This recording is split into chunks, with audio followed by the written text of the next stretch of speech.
first guest tonight is Dr. Thea Pitman, Senior Lecturer of Latin American Studies at the University of Leeds. Thea's work focuses on the indigenous people of Brazil and the electronic art that they produce. And she is in the studio with me now, telling us all about the project and its upcoming display at the British Academy in London. Welcome to the show, how are you? Hi, thank you for having me on. So this whole concept, it's quite unusual, it's very new to me. And indigenous electronic art is an idea that can be quite difficult to get your head round, I guess. So can you explain to us the exhibition and maybe what people can expect from it? Okay, yeah, so in terms of, that's why I asked questions about, sort of what does it look like, because that's the first question that anybody's going to ask, I think. So quite a lot of it is kind of installation art with electronic elements. There is a lot of visual stuff, things that light up, sound elements to it as well, audio-visual, and things that you can engage with, really. All of the exhibits that we're bringing to London and hopefully later also to Leeds are interactive, which is that's really the exciting part of it, because what the project is about really is allowing for better interactions between the indigenous communities and different sectors of society, both in Brazil and now it's going to be in the UK, hopefully also in Europe later as well. And so the exhibits and the people who exhibit them, can facilitate that kind of interaction. So there's a kind of a cocoon structure that you can sit inside. You put your finger into a pulse sensor and it kind of lights up to the beat of your heart. Oh wow, things like that. That's exciting. What made you want to do something like this? Because it, like I was saying earlier, it's not really something that I've heard of before. No, well, I think it is quite unusual. Certainly in the context of Latin America, I don't know of other projects that are sort of bringing together electronic or digital art and indigenous communities to quite this degree. So I happened to have come across the NGO that led the project a number of years ago, just by accident.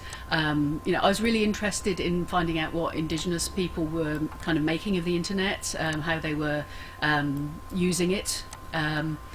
So I found the NGO, I started to talk to them. That was about 7 years ago, and they've been really great, really open, and so one thing really did lead to another. And at the point that they told me that they were applying for money to get this project going, I said, ooh, that's really exciting. And I applied to the British Academy at the same time so I could follow the project. And then, that all worked. It kind of evolved. They asked me to be a curator on the project as well. So I really got, I was nicely embedded. I got an insider view. Nice. Can you tell us a little bit about the histories of the groups of the people that you're showcasing? Yeah, sure. So Brazil's an enormous country, as I'm sure you're aware, and it has a considerable, whilst the percentage of indigenous people in the country is actually really quite small in terms of the total population. It's about 0.5 or 0.4%. There's hundreds of different groups, hundreds of different languages, and there are also quite substantial differences depending on where those groups are in Brazil.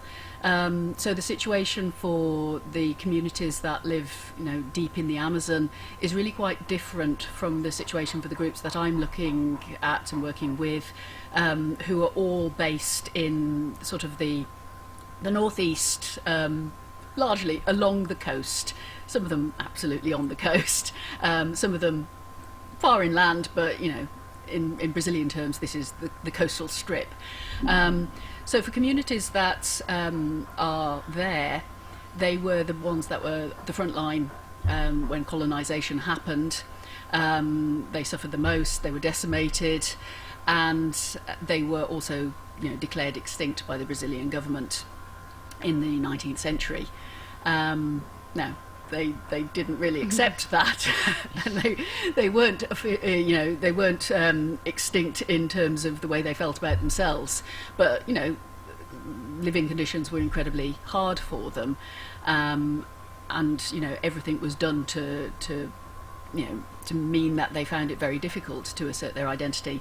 But gradually, over the last 100 or so years, they have managed to find ways to reassert their indigenous identity. The Constitution of 1988 was really important because it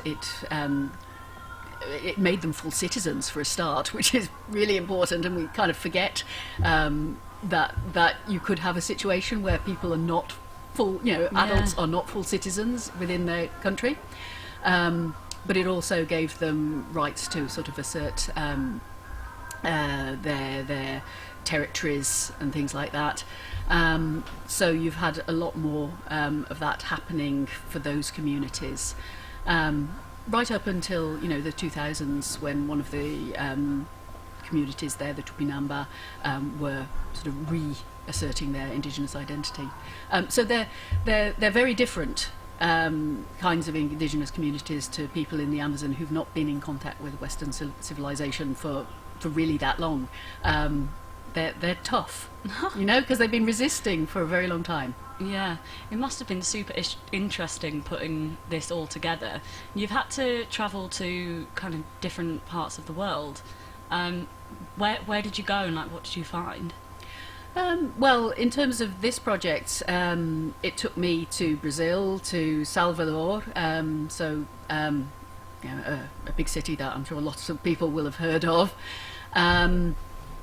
And in the course of doing the project, I also went to some of the indigenous communities themselves, which was an absolutely fantastic experience. How does it relate to what I would have expected?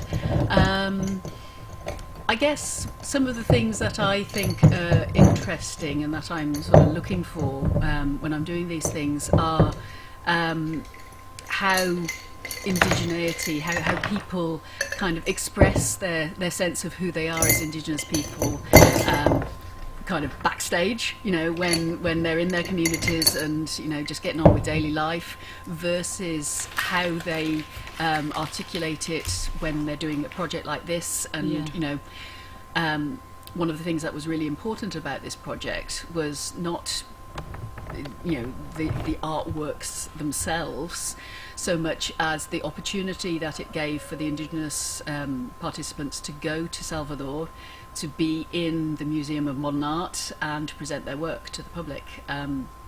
So one of the people who's coming over in just a couple of weeks' time, when I interviewed her, she was telling me that she'd never been to the state capital before, so she'd never been to Salvador.